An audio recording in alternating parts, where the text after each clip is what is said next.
In this video, we'll be speaking about body dysmorphia, how theirs changed for the better, as well as briefly talking about grief and the loss of their grandfather.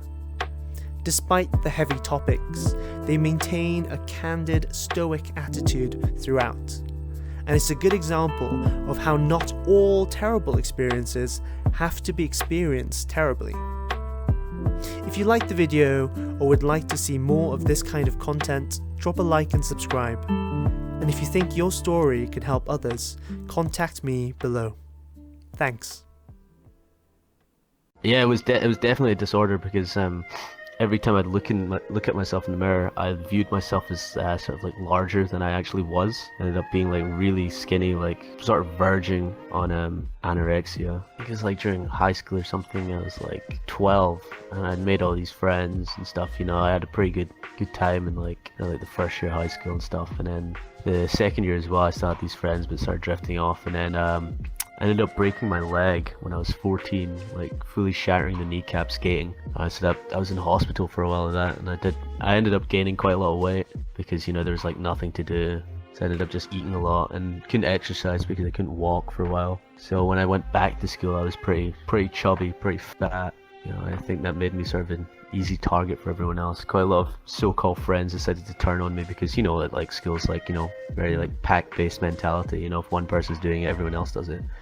So there's like, I got a lot of shit from that, you know, like sort of calling me names and stuff. I remember that. But yeah, like, I don't know, after I left high school and started going to college and stuff, I ended up losing quite a lot of the weight because I had basically like an eating disorder leaving high school. So I lost a bunch of weight, and yeah, I ended up cutting myself off from everyone from school, made a bunch of new friends, which I love dearly. You know, they're like closest friends because they're actually people I want to talk to instead of like being forced to be friends with people in high school just for the sake of them being there. Yeah, they try to speak to me every now and again. You know, I'm like, yeah, no thank you, bye. No, I don't want to talk to you. Yeah. That's okay. Fascinating. So what, you developed an eating disorder to lose weight? Or your eating disorder led you to gain weight, lose weight? Why was it a disorder? Yeah.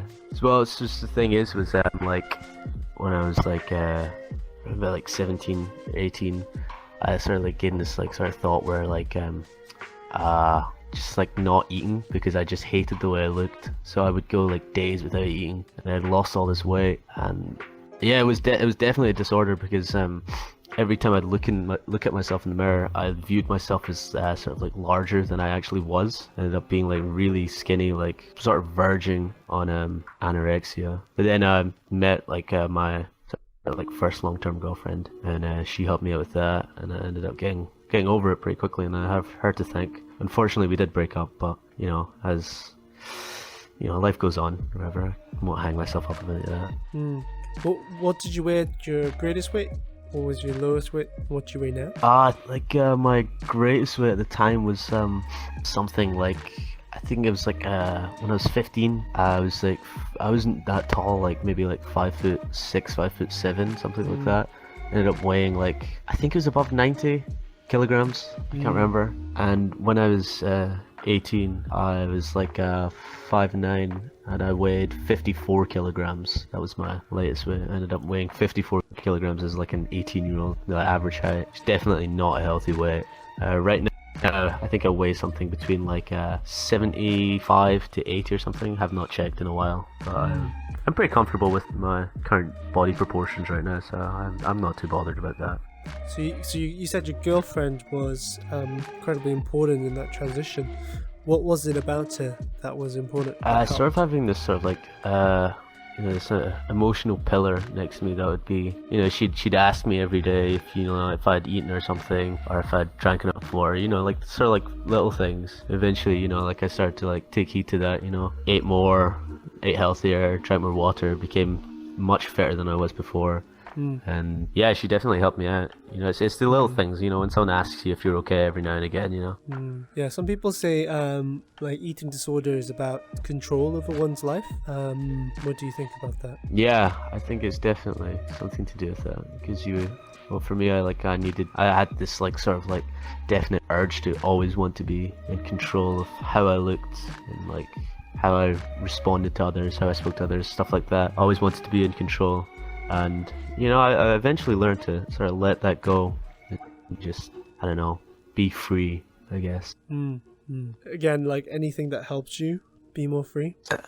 I think, well, around about the time I had pretty bad depression, and that was due to the eating disorder and stuff like that. So I was on a couple of antidepressants and stuff, and I don't know, it definitely big help to have a really good friend group, because I managed to learn that I don't need this, like I don't need the pills to keep me happy, keep me functioning. So I stopped taking them and stuff like that. I just started like living life, going out with them, going on like walks, seeing stuff, just traveling around and stuff like that. Really did help me out and start feeling better about myself, and a new outlook on the world, so it wasn't as bleak and small as I thought it was.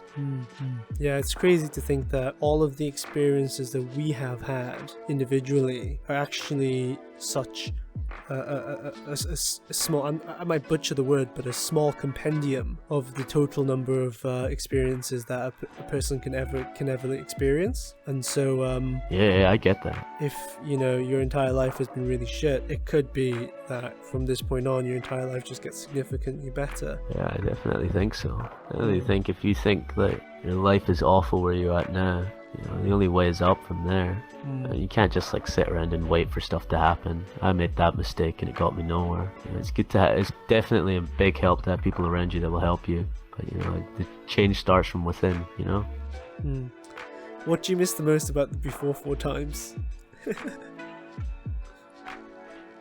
The before 4 times, sort of like just being able to like go outside, meet new people, travel to places, like the small things, like getting a coffee with friends, sitting inside a coffee shop for hours on end, like chatting, seeing like, it's just like being in crowds. I know some people are scared of crowds, but I kind of like it, just being surrounded by all these faces that you don't know. It's like good memories ASMR. God damn, feels so long ago, and I think you'll feel even stranger once this all settles down, realizing that we felt this way. Yeah, I know. It's crazy to think. Well, I hope it doesn't happen again, to be honest. I hope this is a sort of once in a lifetime thing. Probably won't be, but yeah, I can hope. Kind of what they said about the financial crisis in 2008. So yeah. So yeah. Oh well. Have you lost anyone close to you due to COVID? Well, not directly because of COVID. In May of last year, I did lose my grandfather. It's due to cancer, though. So, but I've gone over it. I know how to cope with it. Well, not like completely over it, but I don't let it I don't hang myself up about it, because not much you can do from cancer, eh? How what helped you the most get over it? Well, not get over it, but what? I'd say a big factor of that would be probably my friends. Even though I couldn't see them, it was still the sort of like, they sort of helped me through it and stuff. And I don't know, I think due to the fact that, like sort of like being isolated during COVID-19 as well, it's sort of numbed me to it in a way. Like I think if it was regular times, I'd feel more hurt by it, but I don't know. I'm just kind of, I just don't really feel anything anymore. Whoa. I don't know why thinking like it's just, pain that you've just covered up with more pain. Yeah. Like sort of like a sand castle covered up by a mound of sand. Yeah. Well, eventually one day I will probably face all of it. But for now, it's the easiest way I found coping with it, because, I've got stuff to do in life and I can't spend every second of the day, trying to figure out what to do. So this is the easiest way for me, so I can go along with my day. One day it's all going to come crashing down and I'm going to have a mental breakdown or something, but, that's tomorrow's problem, not today's problem. Interesting. That's interesting, because I don't view those kind of emotional challenges with the sort of anticipation and dread that you have. Yeah. I'm quite excited about the challenges that I have, because the experience of me having them will be, life as much as it is now, and yeah, I'm looking forward to that.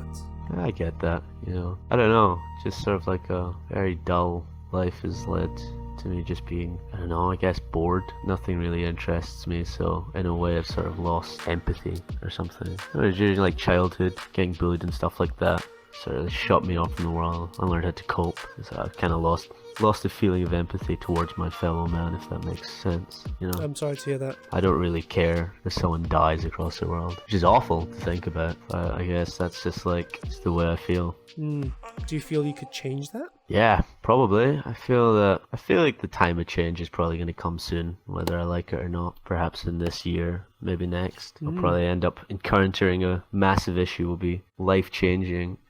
But hey, you know, I'm ready for it.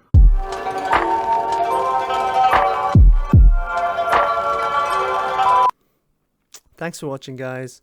Make sure to like and subscribe, and remember, update your Windows security to ERP safely. Cheers. 3, 2, 1. In this video... Alright, let's try that again. 3, 2, 1. In this video, we'll be...